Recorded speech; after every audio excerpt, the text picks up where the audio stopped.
nous sommes à la deuxième partie. Ça va ressembler un petit peu à la première partie, mais maintenant, nous sommes à cette période-là. Vous savez qu'on travaille aussi avec le cycle du temps.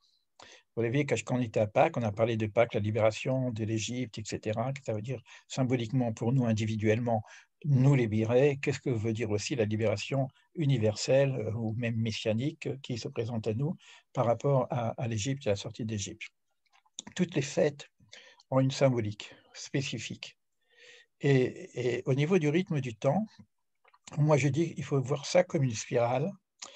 Le temps n'est pas linéaire, il est circulaire et en même temps linéaire. Donc on va le voir comme une spirale. Et si vous reprenez par exemple la spirale du temps avec des lignes verticales, le temps de Shavuot, c'est toujours le même. Ce qui s'est passé du temps de l'Égypte, au moment de l'Égypte, il y a un shefa, il y a un influx qui est en rapport avec cette histoire-là. C'est-à-dire que le meilleur moment pour moi de travailler sur mon Hametz, sur le bitul hayesh, sur l'annulation de moi, m'écraser comme une galette, me libérer, naître de moi-même, ça va être Pessah, ça va être la Pâque juive. Et le meilleur moment pour être en influx, recevoir l'influx divin, c'est Shavuot. Puisque à ce moment-là, il y a eu quelque chose qui s'est passé, il y a une révélation divine qui s'est passée. C'est-à-dire qu'au moment de Shavuot, si on se branche, si on médite, si on prie, on peut recevoir quelque chose qui s'appelle Torah. Parce que la Torah, elle doit aussi nous habiter, pas simplement être à l'extérieur dans nos livres ou dans nos synagogues, il faut qu'on puisse l'habiter. Et là, il y a une préparation à faire. Et cette préparation, elle dure 49 jours. Parce qu'elle a commencé à Pessah, à la Pâque juive. Et on a compté pendant 49 jours l'Omer. Pendant ces 49 jours, on a travaillé, pour ceux qui ont fait pour moi, avec moi l'année dernière, l'Omer, on a préparé un travail sur l'arbre de vie. C'est-à-dire que 49 jours correspond à 7 fois 7. 7 fois 7, c'est qu'on prenait chaque séphira et on a travaillé sur ces séphirotes. Et au bout de 7 fois 7, 49, on arrive à 50, qui est le don de la Torah. Et ça, c'est un don. Ce n'est pas simplement parce que je me suis préparé, c'est que c'est tellement énorme ce qu'on nous donne que ça peut pas, c'est plus un mérite. C'est une notion qui dépasse la notion du travail qu'on a fait pour l'avoir, parce que c'est comme si moi j'ai travaillé dur pendant 49 jours et j'ai comme résultat de mon travail l'infini. Donc il y a une disproportion. Donc c'est pour ça qu'on appelle un don Matan Torah, c'est comme un cadeau qui s'appelle Matan Torah.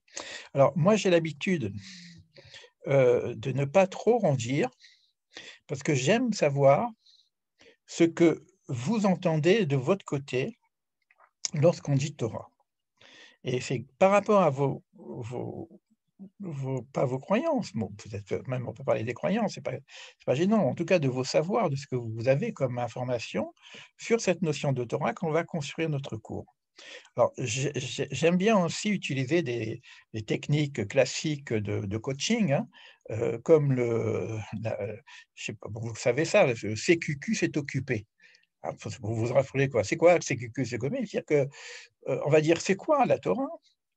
C'est qui ou pour qui la Torah? Ou qui a donné la Torah et c'est pour qui la Torah? C'est comment elle arrive la Torah? C'est pourquoi la Torah? C'est où est la Torah, à quel moment ça se passe, le quand, etc.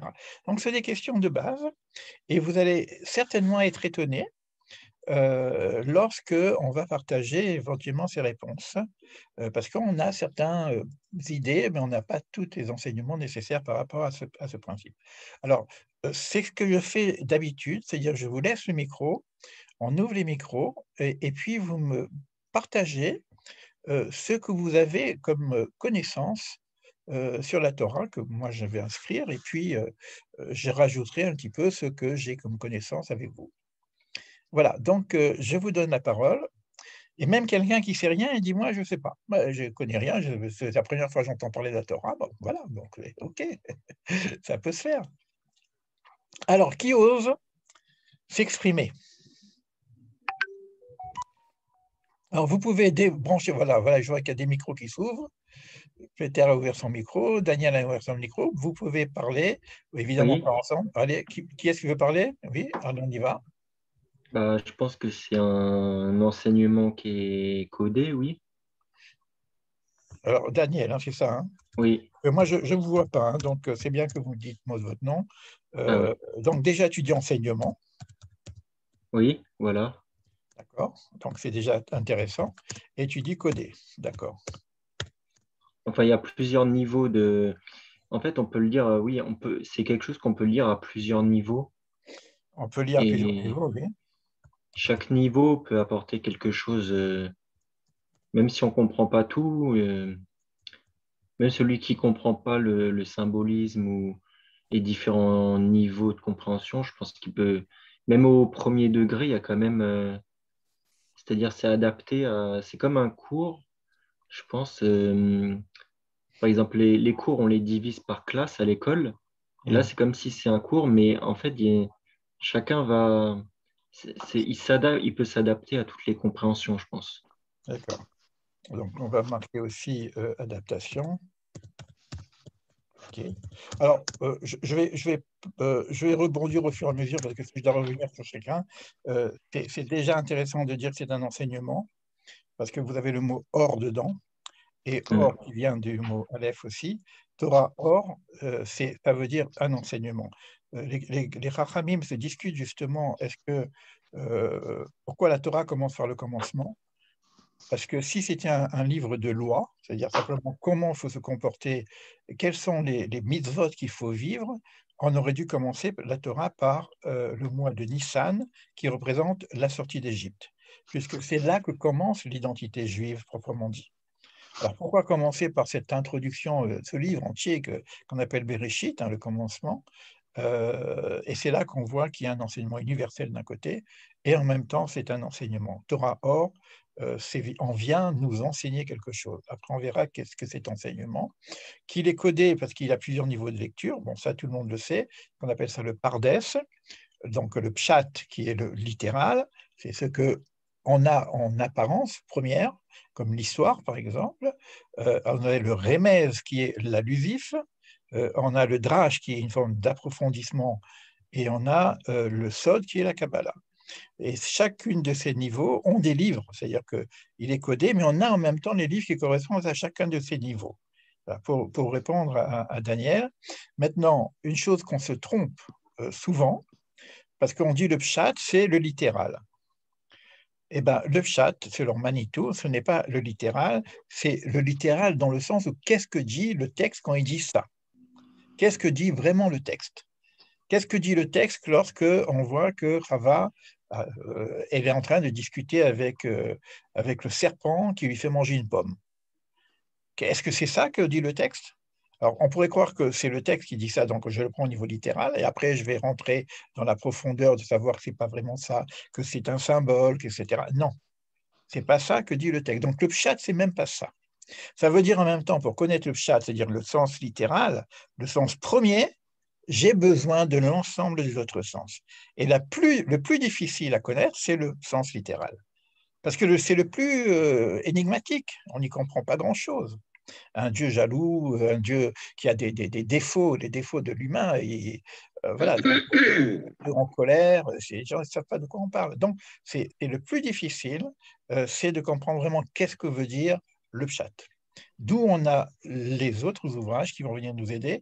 Et j'en profite pour dire que, alors non, bon, c'est bon, je reste sur ça. L'adaptation, évidemment, chaque personne peut recevoir à son niveau une lecture de Torah et en même temps voir de quelle façon elle s'adapte à la lecture universelle qui nous sont données par nos sages. Merci Daniel.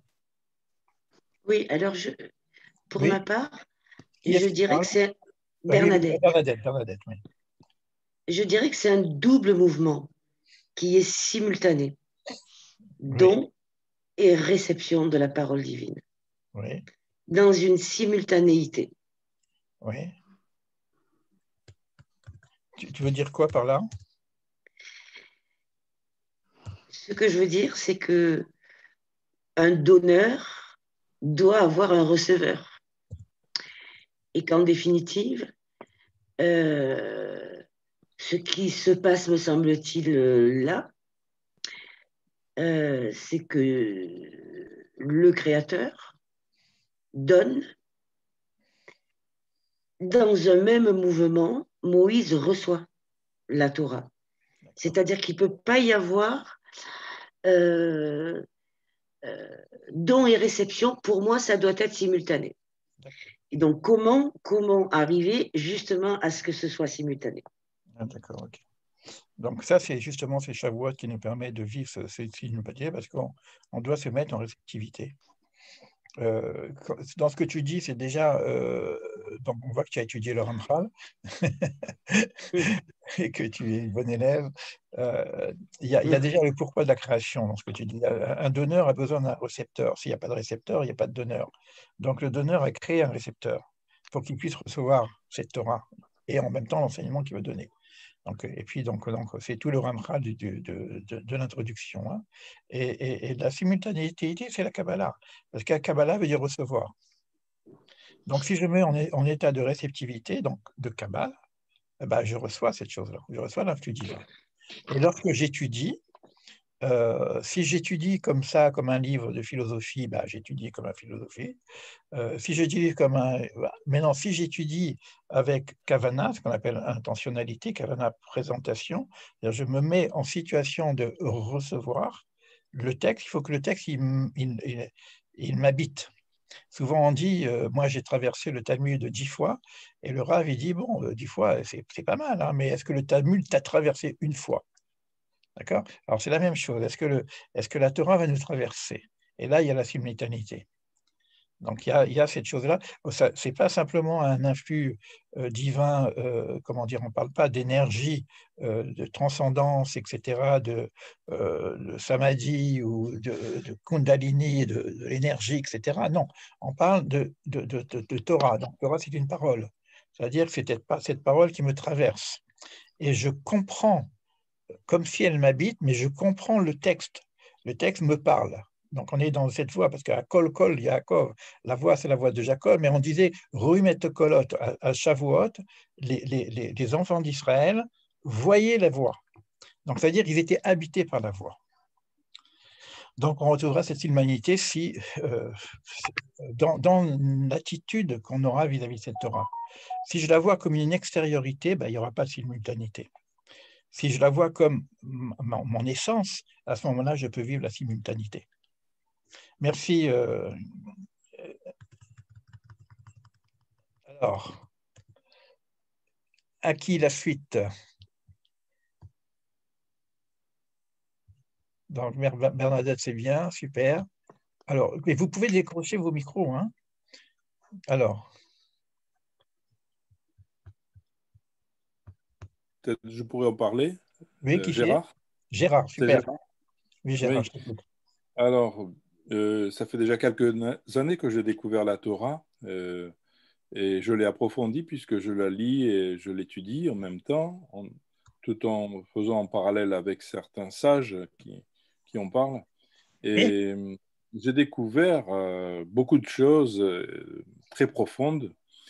Et c'est pour ça dont j'ai besoin aussi aujourd'hui de la Kabbale, pour pouvoir encore approfondir.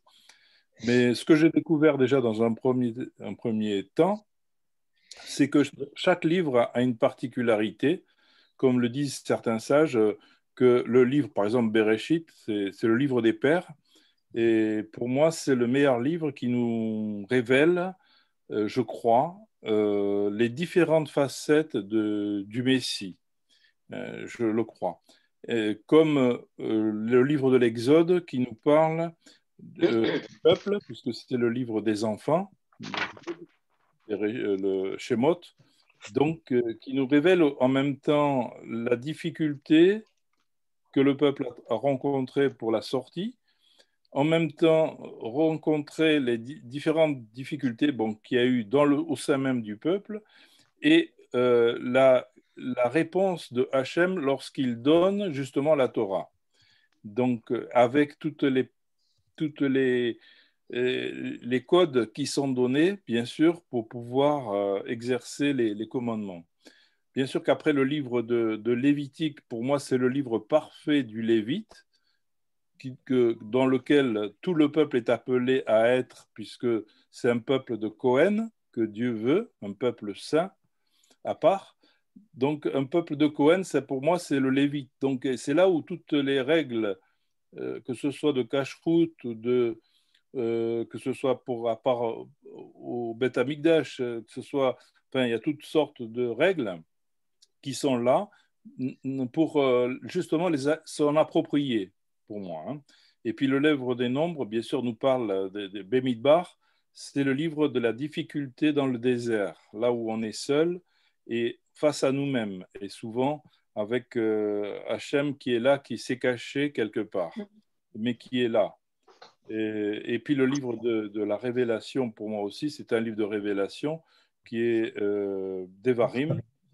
Devarim parce que c'est Moshe qui l'a écrit et ce n'est plus Hachem qui le dit, qui l'a dicté.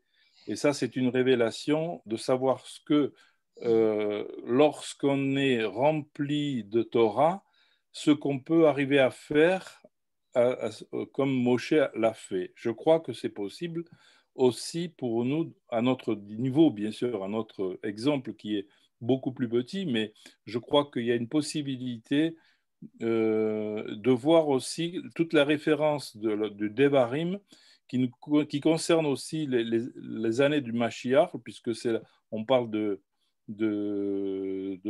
lorsque tout sera fini, mais on voit que les références sont aussi lorsque tu écouteras ce que Hachem dit, et ce que tu écouteras, c'est ce que Dieu a donné à Israël, c'est-à-dire bien sûr, à l'époque, c'était aux juges, mais aujourd'hui, les juges ne sont plus là.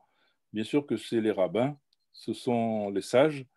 Et je crois que la seule référence aujourd'hui, c'est celle-là. Voilà.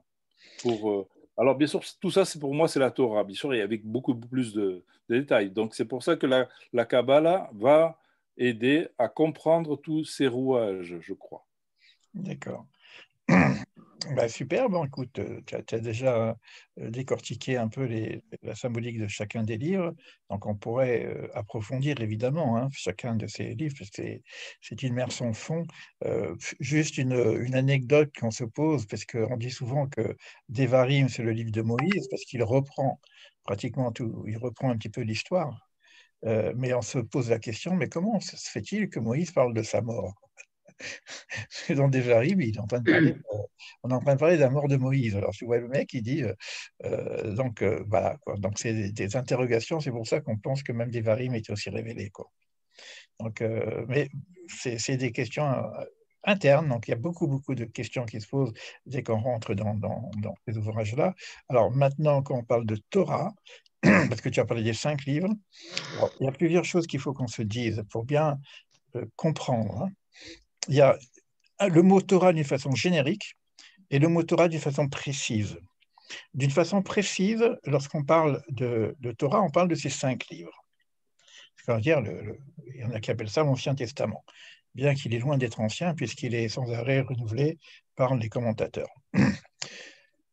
Ça, c'est la Torah, qui est représentée par le quoi, si tu veux, au niveau de l'écriture, ça va être ces 5 livres. Mais d'une façon plus générique, tout ce qui est enseignement, on l'appellera Torah aussi. C'est-à-dire qu'on va parler de l'enseignement qui est basé sur le comment faire, ça va être donc la Mishnah et le Talmud. Et quand on est dans la Mishnah et le Talmud, on ne va plus parler de Torah écrite, c'est-à-dire de Torah de Moshe, c'est pareil, on va parler de Torah orale. C'est-à-dire que l'enseignement qui a poursuivi, c'est pas qu'on va dire, bon, ce sont des hommes. On va le mettre quand même au niveau de Torah. Lorsqu'on va lire la vraie Torah écrite, c'est la Torah écrite, celle que tu viens de dire. Hein. Mais le reste qui va nous permettre de décortiquer, puisque de décoder, comme l'a dit Daniel tout à l'heure, ces livres, donc d'un côté pour le comment faire, de l'autre côté pour le sens, de l'autre côté pour la métaphysique. Donc on aura beaucoup d'autres ouvrages, comme je viens de dire la Mishnah et le Talmud, comme le Midrash, qui va parler du drash, justement, le niveau du drash, comme les agadotes, qu'on a présent, on va parler des contes de fées de la Torah, mais c'est des agadotes, où il y a tout le sens qui est caché derrière, et comme la Kabbalah, le Zohar, etc. Tout ceci est Torah, c'est-à-dire que ce sont des sages qui sont justement dans cette simultanéité, comme dont parlait tout à l'heure Bernadette, hein, qui sont dans cette réceptivité et qui reçoivent un petit peu cette capacité d'apporter. Mais c'est comme la Torah, c'est une révélation, c'est une prophétie. Donc à la limite, c'est comme des prophètes, d'autres prophètes qui ramènent des éléments, etc. Voilà. Alors maintenant, les autres livres qu'on appelle, quand le Torah, on va parler du Tanakh, donc comme les Névi'im, comme les prophéties, tous les livres des prophètes, c'est Torah ou pas Torah, c'est la Bible. Mais en même temps, nous, on va dire d'une façon générique, ça sera également Torah. Voilà. Donc, ça, c'est pour parler du quoi au niveau du livre. Hein. Mais on va approfondir un peu plus ce quoi. On va approfondir le comment, on va approfondir le qui, le pour qui, parce que si on reste un petit peu dans ce qu'on a entendu, on risque d'être un peu frustré au niveau de l'universel.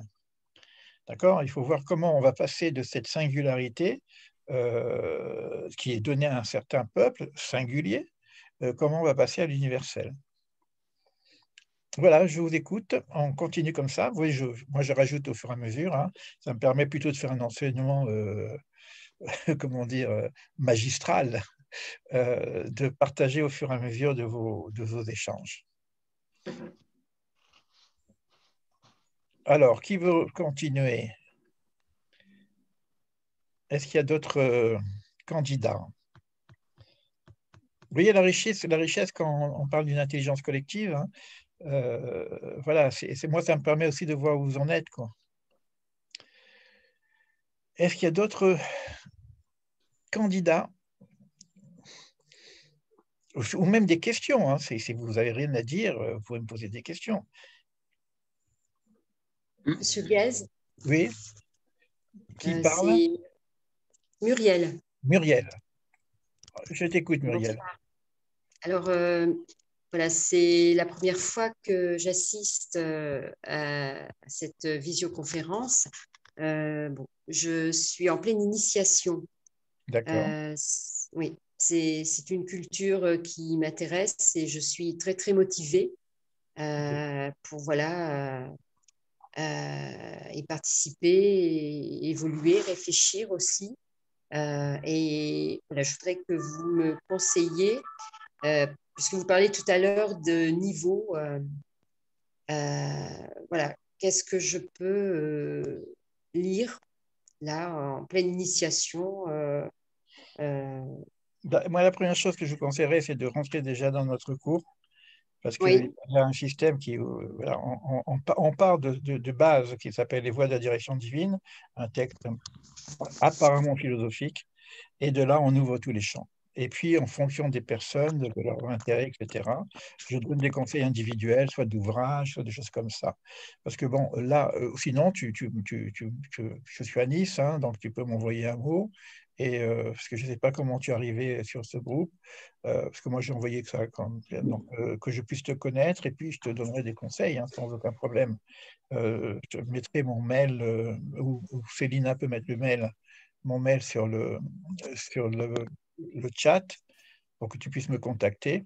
Et on mettra en même temps tout à l'heure le lien pour la formation des voies de la direction divine. Ça sera de toute façon à la fin, hein, parce qu'à la fin, je vais dire ce qu'on va faire et comment on va évoluer ensemble. Mais très bienvenue, hein, bienvenue au club, Muriel. Ok, il y a des questions, des propositions à me dire sur quoi la Torah? Alors, sinon, je continue tout seul. Mais là, je tends. Sinon, j'avais juste un Oui, truc à ajouter, c'est Daniel. oui, Daniel. En fait, je pense que pour transmettre quelque chose, je pense que l'intérêt principal, c'est que ce soit accepté et pas rejeté. Oui, Et il y a toujours la barrière de l'ego ou le désintérêt pour certains. Et en fait, oui, il y a cette fameuse, comment dire, pour que les gens digèrent quelque chose, en fait, il faut déjà qu'ils l'intègrent pas sans le comprendre, mais sans le juger. d'accord. Et Bon, une fois je, que... je vais Ouais, rebondir sur ça, c'est très important. Ça rentre bien dans ce qu'avait dit Bernadette tout à l'heure. Hein. c'est une simultanéité, c'est-à-dire si je suis étranger à la chose, je ne peux pas être en relation directe. Hein. Et il y a cette base, c'est une foi, c'est une émouna, c'est que je sais que je suis en relation avec un texte qui va m'apporter quelque chose. Alors, j'en profite pour dire que, pour parler de la dimension universelle, c'est qu'avant que la Torah soit donnée au peuple d'Israël, c'est un midrash. Hein. Donc, les midrash, il faut faire très attention parce que bon, on ne sait pas vraiment. On est dans la philosophie métaphysique, mais en même temps, c'est un midrash. C'est-à-dire, un midrash, c'est qu'il faut nous enseigner quelque chose.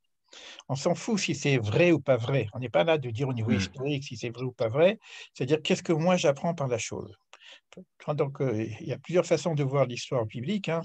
Soit je dis, bon, voilà, c'est une histoire, ou soit c'est simplement une méta-histoire. Et cette méta-histoire, elle est là pour m'apprendre quelque chose. Et les midrash, bien plus encore. Parce que dans les midrash, donc vous allez voir, il y a des midrashés, on a l'impression de parler de contes de fées, quoi. Alors, on dit qu'avant de donner la Torah au peuple d'Israël, Dieu s'est adressé aux nations. Et à chaque fois, on demandait, mais qu'est-ce qu'il y a derrière? Alors, je ne vais pas rentrer dans le détail, mais lorsqu'on a dit, bon, derrière ça, on a parlé principalement des 10 commandements ou des lois Mnénoar, des lois universelles pour les enseignements. L'autre, il dit, mais moi, je ne peux pas, parce que c'est ma façon de vivre. Si j'enlève ça, je ne peux plus vivre.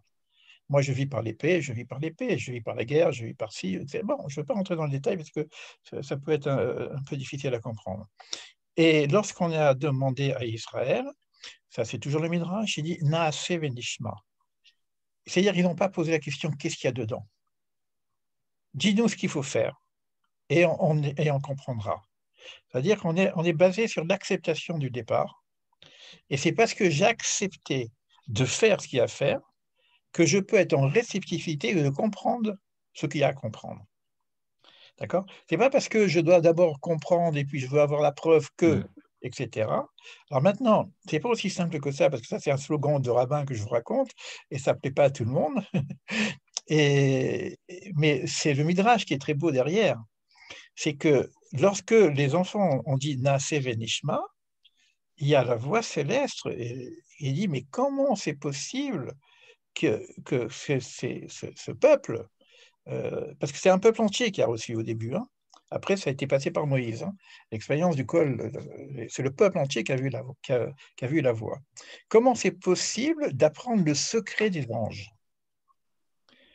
Je ne sais pas si vous imaginez, c'est simple ce qu'on vient de dire au niveau rabbinique. Fais et tu comprendras. C'est-à-dire accepter, avant de dire d'abord je veux savoir de quoi tu parles, j'accepte dans la base, et parce que j'ai accepté, je peux recevoir, parce que je peux comprendre. Ça, c'est simple. Mais en quoi cela est un secret des anges? Vous comprenez ce que je veux dire là? Donc ça veut dire que chaque fois qu'on fait un midrash, ça doit être approfondi. Je ne sais pas si j'ai le temps tout à l'heure, je reprendrai ce midrash, mais dans les questions que vous posez, il y a un autre midrash que je dois vous parler, c'est le schéma Israël, parce qu'on a parlé des Kohanim tout à l'heure. Donc, on a mis les Kohanim avec les. Donc, il faut que j'explique un petit peu. On est peuple de Kohen, etc. Et comment cela va se mettre au niveau universel. Donc, je vais quand même le noter. On ne sait pas si je vais y arriver, mais alors, je mets ici le secret des anges. Voilà, vous voyez qu'à chaque fois que vous parlez, moi, ça m'ajoute quelque chose. Hein. Alors, profitez. Hein. Alors, vous pouvez m'arrêter, parce que bon, vous n'êtes pas obligé de parler. Je ne veux pas être un professeur qui insiste trop. Vous pouvez m'arrêter quand vous voulez, vous prenez le bout et vous me posez des questions. Alors, je reprends mon idée, c'est le quoi, le comment, le qui, etc. D'accord? Alors, quand on dit le quoi, j'en ai parlé un petit peu tout à l'heure. Hein, on a parlé de deux Torotes, c'est-à-dire la Torah écrite, la Torah orale, parce que quand on dit au moment de la révélation, c'est dit au pluriel. On parle des Torotes et non pas de la Torah. Ton téléphone. La deuxième chose aussi, qu'on dit que il y a eu 70 révélations, où on parle de 70 visages de la Torah. Je ne parle pas des 4 niveaux dont on parlait tout à l'heure déjà, mais on a parlé aussi des 70 visages. Pourquoi ces 70 visages? Parce qu'il y a 70 nations, il y a 70 cultures.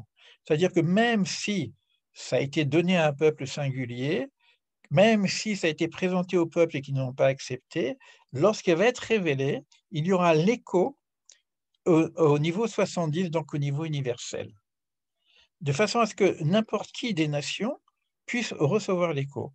Et vous verrez au niveau historique, au moment où la Torah a été révélée, il y a énormément de révélations parallèles qui ont été faites au niveau des grands sages de l'université, des nations, comme le bouddhisme, comme le taoïsme, etc. Ça, c'est juste pour vous dire. Donc, je vous ai parlé que le quoi, c'est aussi un enseignement qu'on a. On avait Mishnah, Talmud, etc., Kabbalah. J'insiste maintenant pour les gens qui étudient avec nous, quand on parle de Kabbalah, on parle de la Kabbale de la Torah, c'est-à-dire on ne parle pas d'une Kabbale métaphysique laïque ou universelle sans Torah. La Torah, et ça veut dire en même temps que la Torah est une Kabbalah, puisqu'elle est donnée.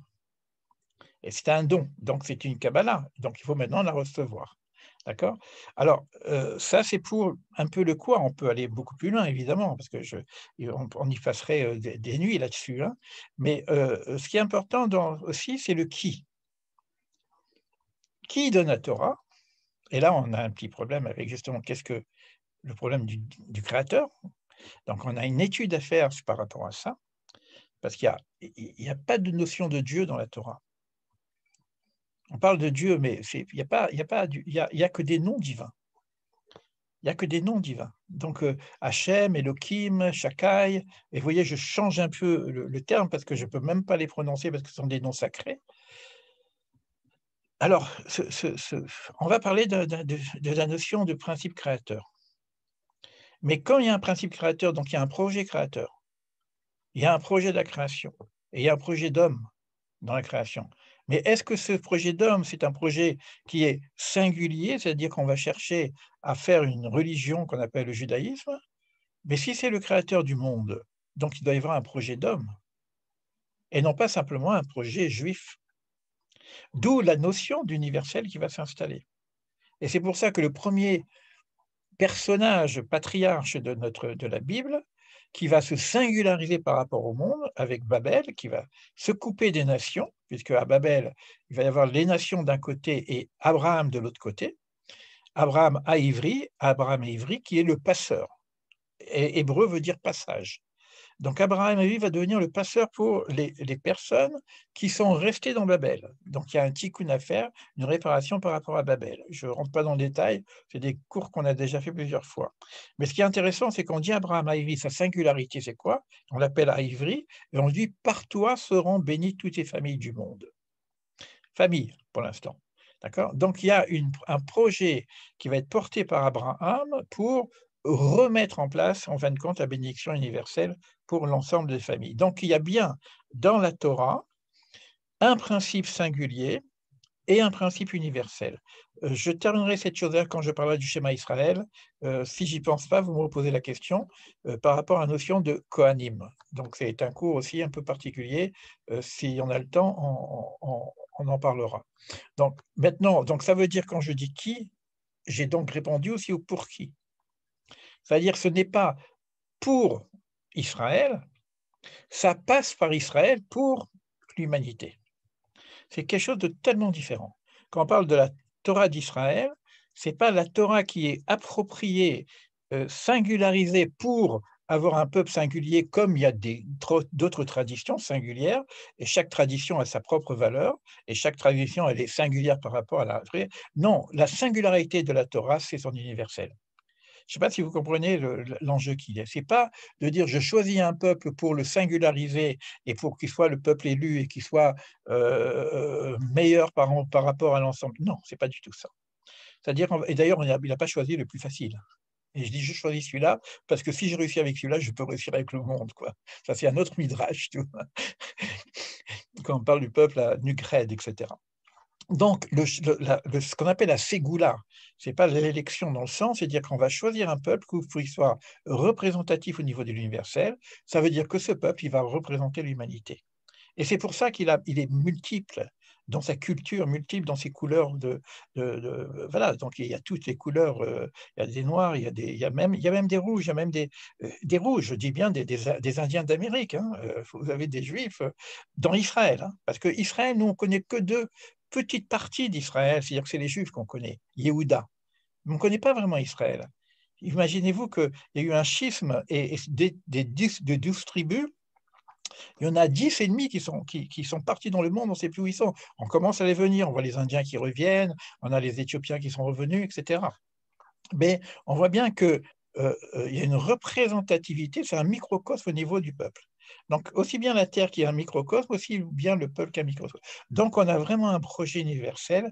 Et si on oublie ce projet universel, on passe complètement à côté. C'est pour ça que je fais ce travail, quoi. Donc, voilà le pour qui. Donc, Excuse-moi, est-ce que oui, je peux poser une question? tu peux me poser ce que j'ai dit, il faut me couper, ça c'est… Donc, ce que tu es en train de dire, si j'ai bien compris, c'est que donc, effectivement, Dieu s'est adressé à l'ensemble des nations Oui. et que seul le peuple d'Israël s'est laissé enseigner, en fait, a accepté de se laisser enseigner. On peut dire ça, oui. Est-ce qu'on peut Pour dire l'instant, ça? c'est le peuple hébreu, hein, on va dire ça. Le peuple hébreu, seul le peuple hébreu a C'était encore, accepté. on peut parler du peuple hébreu parce qu'ils étaient hébreux en Égypte, ils sont sauvés d'Égypte, ils sortent d'Égypte, il faut voir le processus, hein. Après, ils passent dans le désert, ils mangent la manne et ils reçoivent la Torah. D'ailleurs, il y a quelque chose, un midrash qui dit à qui est donnée la Torah? À ceux qui ont mangé la manne. C'est très puissant, parce que ça veut dire que je ne peux pas manger n'importe quoi et prétendre recevoir la Torah. Je ne peux pas me goinfrer de ce monde. On parle de nourriture, hein. Nourriture physique, mais nourriture intellectuelle aussi, nourriture spirituelle. Je ne peux pas me mettre dans ma tête tous les trucs comme ça. Donc, et je ne peux pas recevoir la Torah. C'est pour ça il y a une exigence de manger la manne. La manne, c'est quelque chose qui est extrêmement pur. Voilà, donc, on mangeait tout, ça avait le goût de ce qu'on voulait, mais je trouve que ce midrash est très puissant, que la Torah a été donnée, que c'était à qui, pour qui, encore une fois, à ceux qui ont mangé la manne. C'est-à-dire que si vous voulez être dans cette réceptivité, il faut être à l'image du désert, vous mettre vous-même dans le désert, le silence du désert en même temps, et arrêter de manger le monde, quoi. C'est-à-dire qu'il y a besoin d'un travail sur soi d'humilité et d'épuration. D'où la Torah devient pas simplement un enseignement, mais aussi un guide d'épuration, ce qu'on appelle le tikkunim, la réparation sur soi. Donc maintenant, la Torah va m'aider à m'épurer. Mais là, encore une fois, ce n'est pas simplement au niveau des mitzvot qu'on va donner au peuple juif par rapport au tikkun universel, mais c'est aussi pour les nations. Il y a des règles de nourriture. Oui, oui, Mais oui. il y a des règles de croyance. Donc, il y a le problème de l'idolâtrie. Je ne peux pas manger, on va symboliser, on va dire, je ne peux pas manger un animal vivant. Qui est-ce qui mange des animaux vivants aujourd'hui? Il y en a encore quelques-uns dans certaines brousses, mais personne ne mange. Alors, tout le monde fait la loi de la nourriture. C'est beaucoup plus profond que ça. Donc, il y a un respect de la violence, etc. Donc, garder cette idée-là, moi, je la découvre en même temps, parce que je vous ai dit que je vous enseigne ce que je ne sais pas. Et ben ça, je l'ai appris aujourd'hui.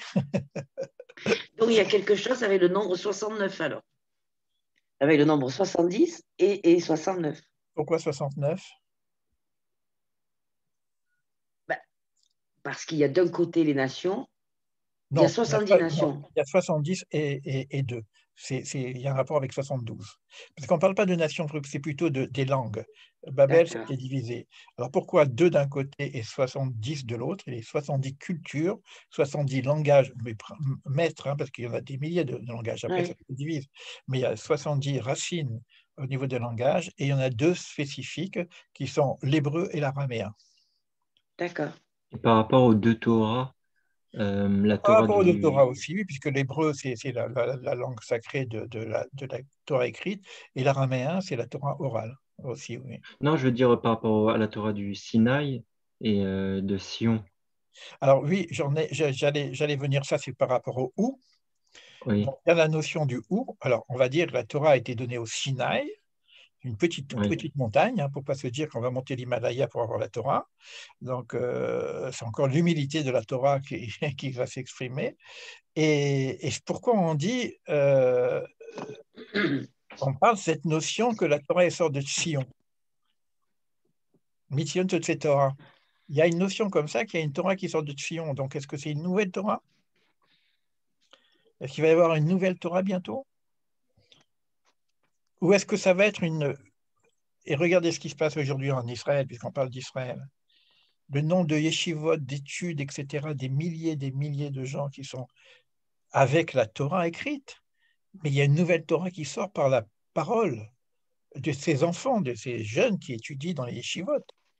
Donc, on a une Torah de Tzion en ce moment, parce que depuis que le peuple d'Israël est en Israël, il n'y a pas une nouvelle Torah, il y a une forme de... Parce que la Torah, elle est éternelle et en même temps universelle et en même temps infinie. Donc, par contre, il y a plein d'éléments de la Torah qu'on n'a pas réussi à sortir aujourd'hui et qu'on est en train de ressortir aujourd'hui. Aussi bien au niveau de la Kabbalah, aussi bien au niveau de etc. Donc, il y a une Torah qui sort de Tzion. Et puis, évidemment, il y aura quelque chose qui va encore sortir de cette même Torah à Sion avec la notion du messianisme. Donc, on a bien encore cette notion-là. Il y a aussi une idée comme ça, c'est quelque chose de nouveau aussi, qu'on parle de... comme c'est la 50e porte, après 49, on arrive à la 50e porte, c'est la Bina, hein, pour ceux qui ont étudié avec moi. Mais on parle d'un mikvé de la 50e porte. C'est-à-dire que c'est comme si, un mikvé, c'est quoi? C'est un endroit où on plonge dans une piscine pour se purifier, quoi. Hein. Mais c'est un mikvé au niveau d'un espace parole. Bina. C'est une nouvelle matrice. C'est une matrice, hein, Bina. Hein. C'est la maman. C'est la maman, j'allais dire, on a le côté féminin du divin. Parce qu'on connaît Abba, le père, mais on ne connaît pas la mère. Mais c'est Bina. Donc, vous voyez, on a encore beaucoup de choses à développer. Hein. Je vais vous poser encore une petite question. Après, peut-être que je terminerai par... alors, au niveau individuel, parce que vous avez parlé de réceptivité individuelle, donc il y a encore ces deux Torahs, vous voyez, il y a une Torah qui s'adresse à l'individu en tant que récepteur, pour mon propre travail, pour ma transformation, pour ma réalisation, et éventuellement pour ma participation à l'universel. Et il y a donc aussi, on appelle donc le tikkun particulier, il y a un des tikkuns klaliques, c'est-à-dire des groupes de gens qui travaillent ensemble, et c'est ce qu'on essaye de faire d'ailleurs dans notre petite communauté, hein, pour participer au changement. Et puis il y a ce qu'on appelle le tikkun olam, réparation universelle. Donc, vous voyez, donc, ça s'adresse aussi bien au niveau de l'individu qu'au niveau des petits groupes, qu'au niveau du olam, des collectifs. D'accord? Donc, encore une notion. Et cette émanation qu'on appelle Torah, quand on dit elle vient de Sion ou elle vient du désert, mais au niveau des hauteurs spirituelles, on dit qu'elle vient des hauteurs du chesed supérieur, pas de Abraham, c'est pas lui qui reçoit la Torah, hein, c'est Moïse hein, qui reçoit la Torah. Abraham, il avait déjà la Torah en tant que récepteur, mais une Torah des patriarches, comme tout à l'heure ça a été dit. Hein. Et ensuite, on a donc cette Torah qui est donnée que par le mosaïsme, par Moïse, mais cette notion de Torah, les gens qui aiment la Kabbale, etc., on appelle ça c'est ce qu'on appelle le grand amour. Abraham, c'est Chesed, c'est ce petit Chesed, et Keter, ça s'appelle le grand visage, le grand amour. Donc, c'est ce qu'on appelle l'émanation. C'est quelque chose qui vient au niveau des serres extrêmement élevé. Après, elle va descendre par les cadeaux, etc., pour mettre en place un système de régulation, de justice, etc. On aura après les trois branches, l'amour et la justice, etc. Mais ça vient après. Mais au début, ça vient de quelque chose d'extrêmement élevé. D'où la Kabbalah, d'ailleurs. Voilà, alors, moi, j'aimerais le sens aussi, c'est le pourquoi de la Torah, quoi. Est-ce qu'on a besoin de la Torah? Est-ce qu'on n'aurait pas pu s'en sortir tout seul avec la sagesse traditionnelle, même, je sais pas, la sagesse, elle existait avant. Il y avait, même en Égypte, il y avait la sagesse, hein. Il y avait de la sagesse de partout, quoi. Pourquoi qu'est-ce qu'elle va nous apporter, cette Torah? pense Oh, que, oui, oui, je pense que cette Torah nous donne un mode d'emploi oui, pour vivre selon les valeurs de l'Éternel. oui, Et je pense que ça nous dit comment vivre une relation harmonieuse entre l'homme et Dieu, oui, l'homme vis-à-vis de son prochain, l'homme vis-à-vis de lui-même. oui. Euh, Ça parle C'est aussi Marie de... Pascal qui parle là? Oui, Ah, d'accord, oui. je le Euh, reconnais.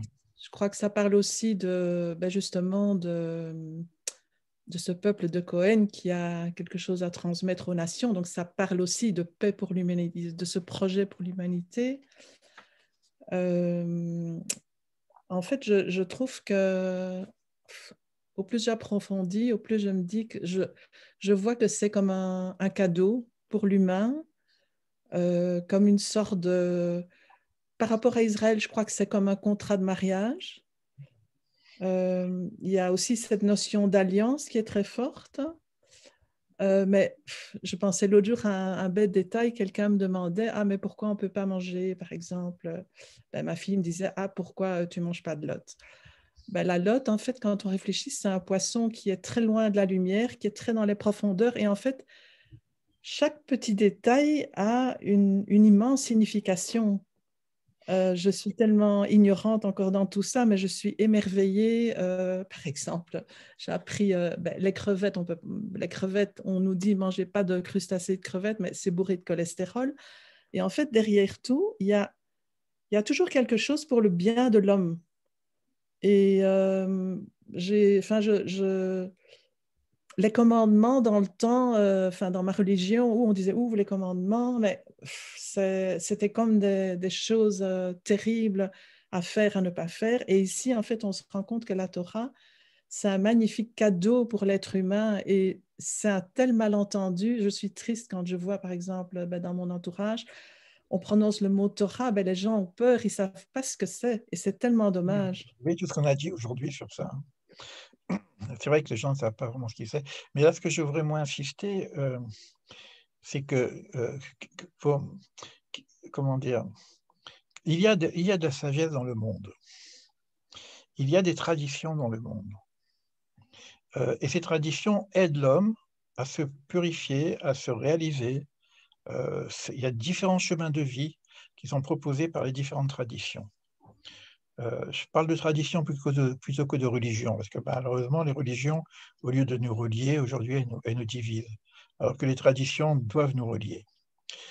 Ce que je voudrais voir, c'est quel, en plus, s'il y en avait un, il y aurait dans la Torah, par rapport à tout ce qu'on a dit. Prenez une sagesse universelle qui existe, hein, prenez le taoïsme, prenez le bouddhisme, prenez le christianisme, prenez ce que vous voulez comme religion. Tout le monde parle de ce qu'on est en train de parler.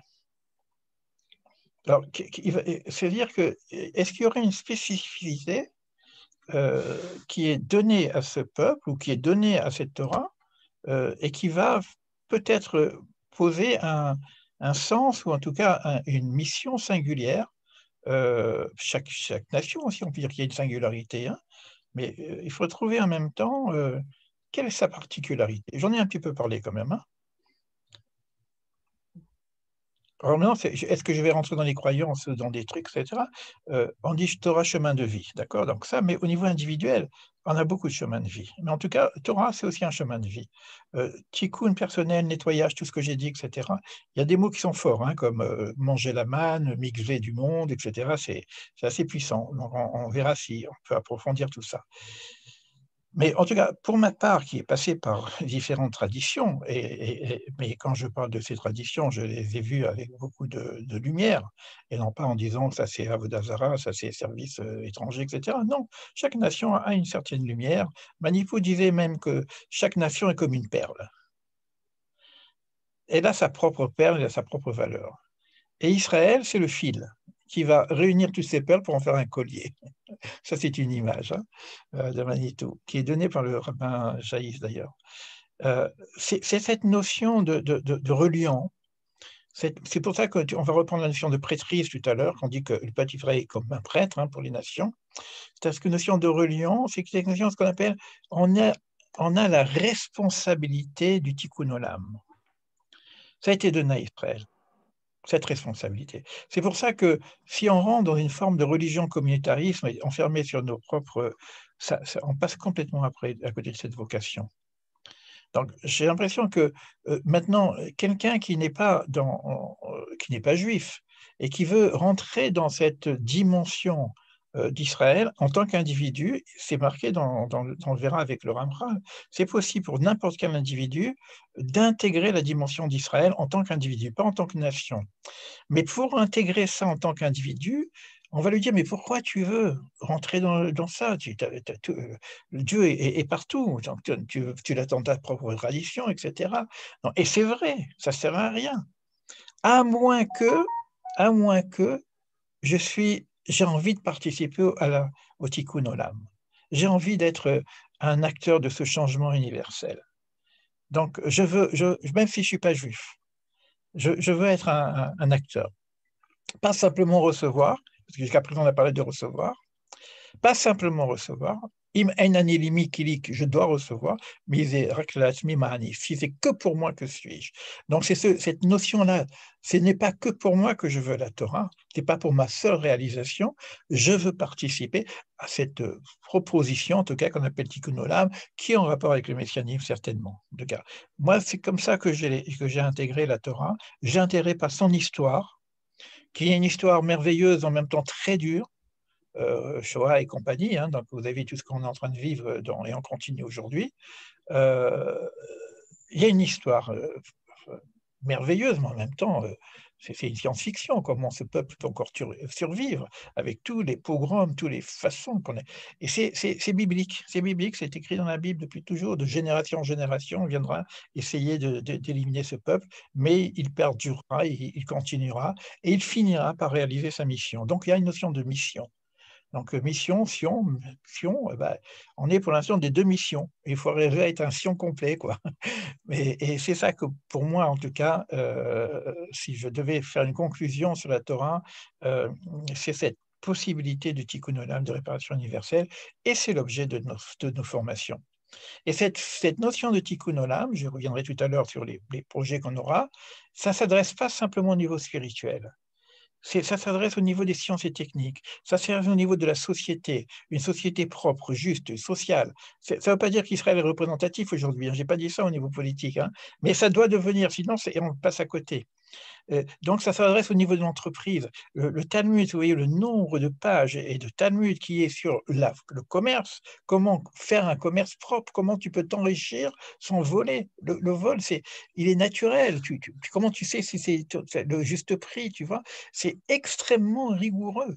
Extrêmement rigoureux. Donc, l'entreprise en conscience, on va y revenir après tout à l'heure, ça veut dire que ce n'est pas simplement des règles d'éthique que vous connaissez.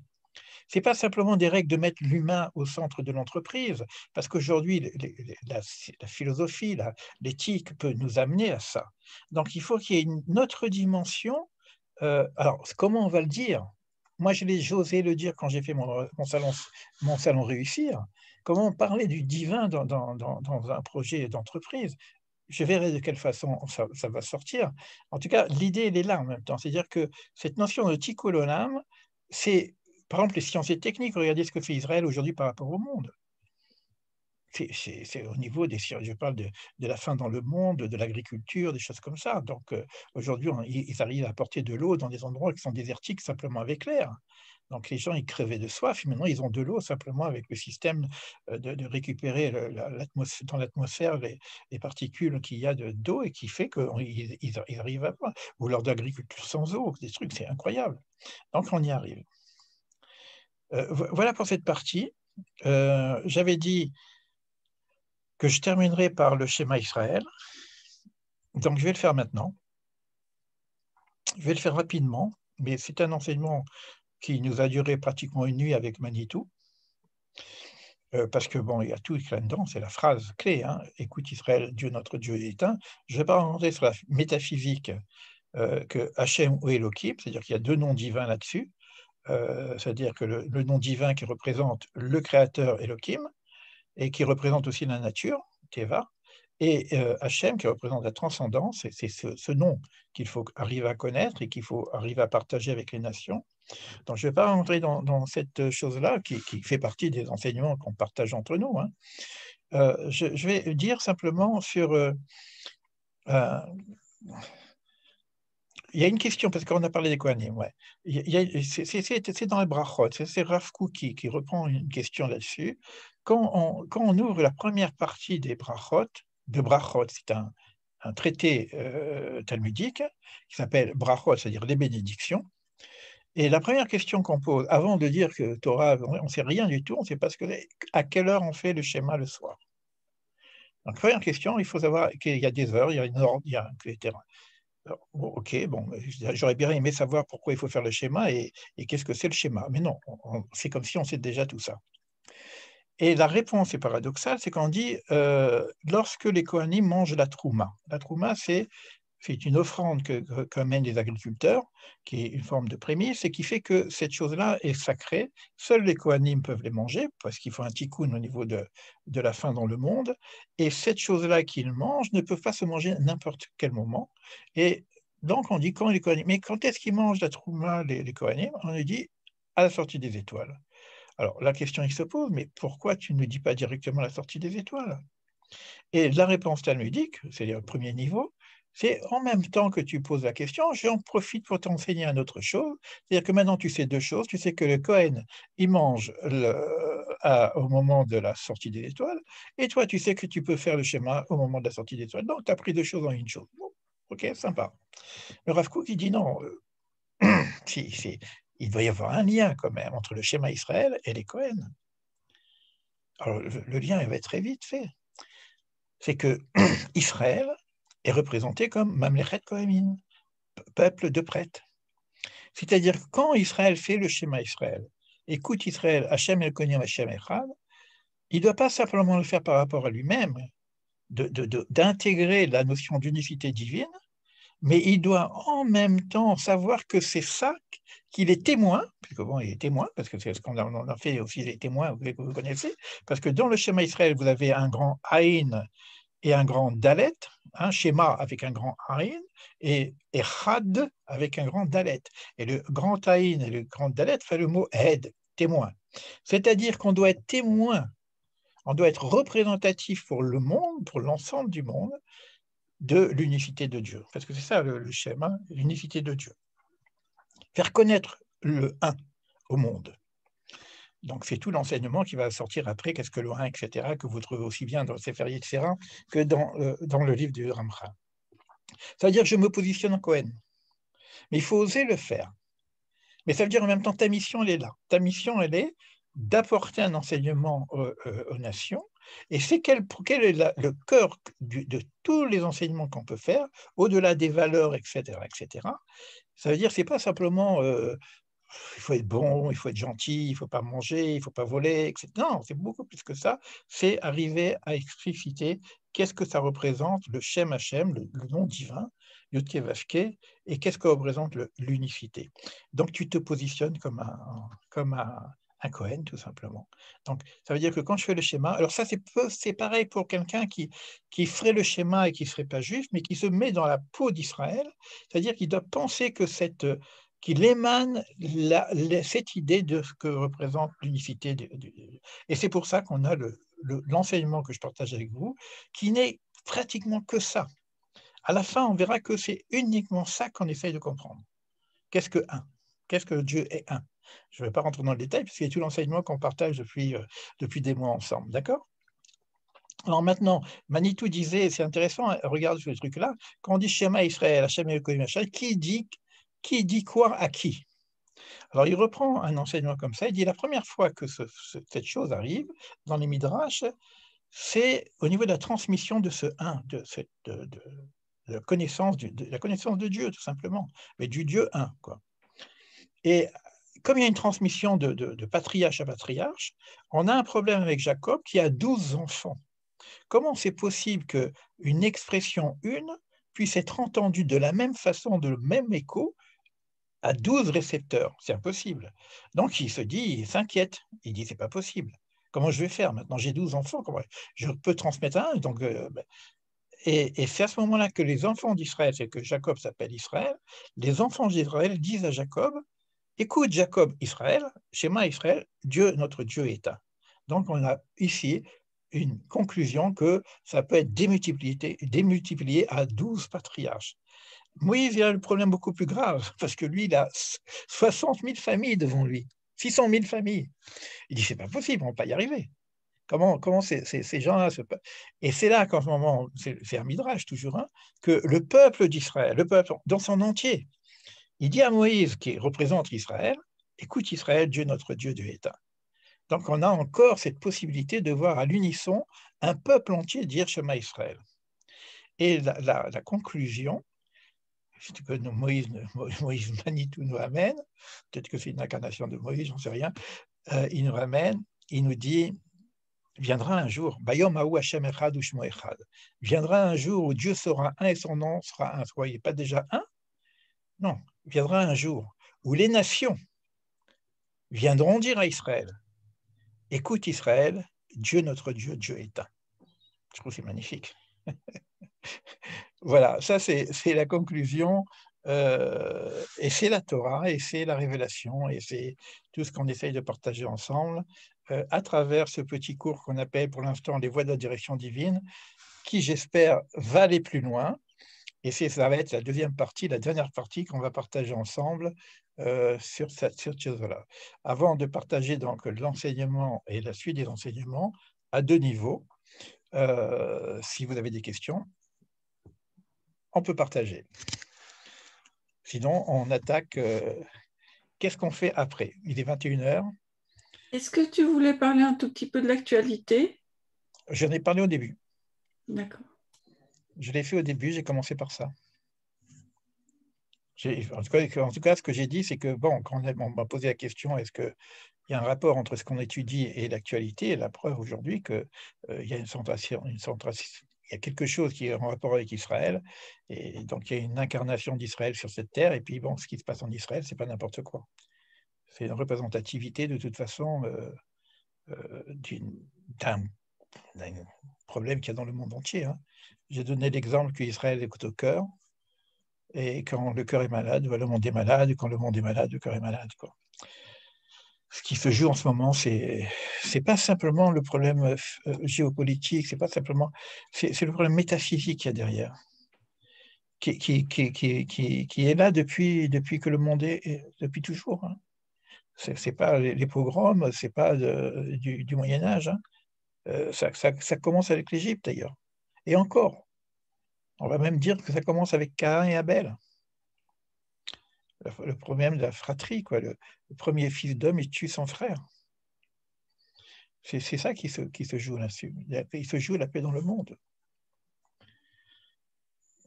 Mais j'en ai parlé au début pour clarifier cette partie-là où c'est pas, on n'est pas en train de faire de la géopolitique lorsqu'on s'intéresse à ce qui se passe là-bas. Mais c'est enregistré, donc je pense qu'on pourra partager. Sur Shavuot, c'est bon? Moi, j'ai une petite question. Tu dis souvent, enfin, pas souvent, mais je t'ai entendu dire quelquefois, tout est Torah. Est-ce que tu peux un petit peu développer?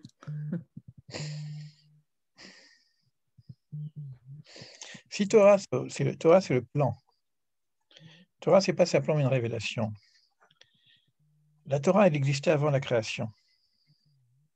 Et on dit dans le Midrash que Dieu regardait la Torah pour créer le monde. Donc, si vous prenez une maison et vous regardez le plan de la maison représente tout ce qui était dans le plan. Donc, ça veut dire que tout ce qui est dans le monde, c'est la réalisation du plan divin, avec les imperfections volontaires qui ont été faites, pour que l'homme puisse participer à l'œuvre. Donc, ça veut dire que c'est le plan du monde. Donc, le monde, c'est la représentation de la Torah. Donc, tout est Torah. C'est clair? Oui, merci. C'est pour ça aussi, c'est quelque chose de singulier, tu vois. C'est que c'est pas simplement une histoire d'un peuple. Hein.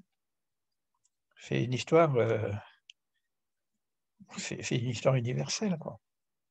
C'est intéressant ce que tu viens de poser comme question, Marie. Ça donne aussi la singularité de la Torah.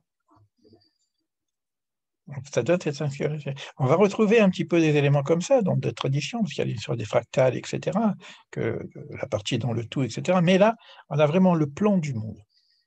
On peut le voir comme ça. OK? On passe à autre chose? Allez. On n'aura pas fini. Hein. C'est vraiment... Allez, je coupe.